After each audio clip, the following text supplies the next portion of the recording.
ડેડિયાપાડાના પૂર્વ ધારાસભ્ય અને આદિવાસી આગેવાન મહેશભાઈ વસાવા નાદોદના ધારાસભ્ય ડૉક્ટર દર્શના દેશમુખના સમર્થનમાં આવ્યા છે અને ધરણા પ્રદર્શન સ્થળ પર આવી પહોંચ્યા છે।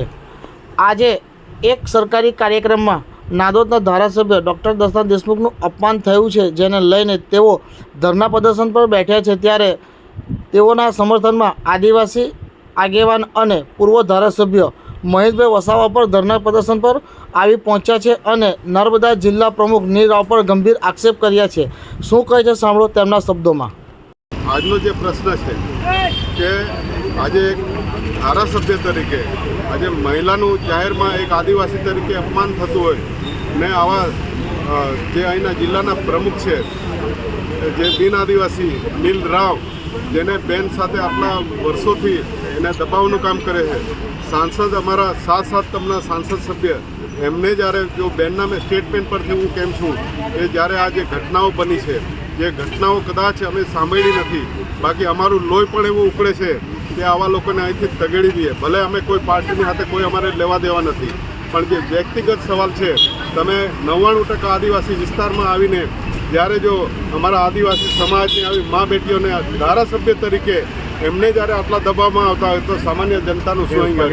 સાંસદ સભ્ય જેવા અમારા મનસુખભાઈ વસાવા સાહેબ, એમને બી આવી રીતે જ્યારે આગળ એમણે ઘણી વખત મેં મીડિયાની અંદર સાંભળ્યું, પણ આજે તો અમને સાબિત થતું લાગે છે કે આવા લોકો જે માનસિકતા ધરાવે છે ને બીજા બધાના મોડે પણ સાંભળ્યું। એક ભાઈનો વિડીયો અહીં ગાડી ઉતારતા કે અમારા જે ધારાસભ્યશ્રી છે માન્ય, એમને ગમે તેમ ચેનચાળા, એમને ગમે તેવું છેડછાડ કરવાની જે ઈરાદાપૂર્વકથી એમના માણસો કરતા હતા, એવાની સામે પણ વાંધો છે।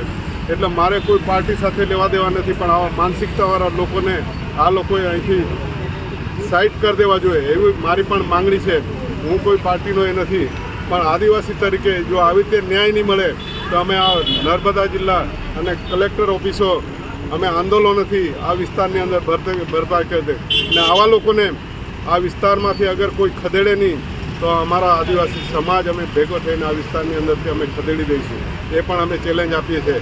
એટલે આદિવાસીનું અપમાન અમે ક્યારેય સહન નહીં કરીએ ને એમાં અમારી મા બેન મહિલા બેટી હોય, અમારા ધારાસભ્ય તરીકે હોય તો અમે એની બાબતની અંદર સહન કરવા નથી।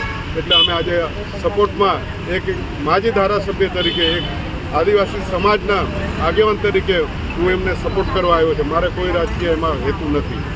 ખાસ કરીને આ જે કાર્યક્રમમાં એમનું અપમાન થયું એવું કહે છે, એની અંદર આદિજાતિ વિભાગના અધ્યક્ષ અને પ્રભારી મંત્રી અને મંત્રી બેઠા હતા, તે પણ આ બાબતે કશું બોલ્યા નથી ને જે ધારાસભ્યશ્રી સ્થળ પર બેઠા હતા એ અહીંથી જ ઘરે જતા રહ્યા, પણ એમને મળવા ઊભા નહીં રહ્યા। એ બાબતે તમે શું કહેશો? એમને શું કરવું હતું? એ પાર્ટીનો વિષય હતો, એમનો વિષય હતો, અમારો વિષય નથી।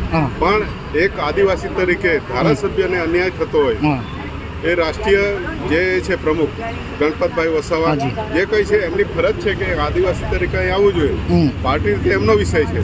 પણ આવું જે ખોટું કરતા હોય એમના પાર્ટીના એના જિલ્લાના પ્રમુખ નીલ રાવ, તો એને તાત્કાલિક આવા લોકોને અહીંથી ખસેડી દેવા જોઈએ, જેથી આ બેનને અને બધાને ન્યાય મળે। આટલા લોકો આજે આંદોલનમાં બેઠા છે અને એમને ન્યાય મળે એવી અમે પણ અપેક્ષા રાખીએ છીએ। ના બોલીને નીલ રાવને બચાવવાની કોશિશ કરી એવું કહી શકાય?